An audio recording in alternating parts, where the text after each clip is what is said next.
ও যুবক বলো না, তোমাকে কর্মযোগ্য কে বানাইলো? কর্মযোগ্য কে রাখলো?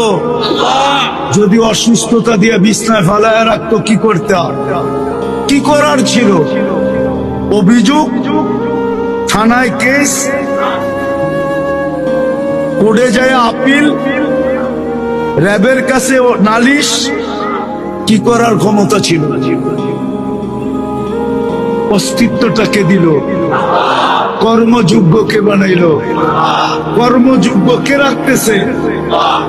কতটুকু নুন খাই, গুণ কতটুকু গাই? গুণ তো গাই না আল্লাহ।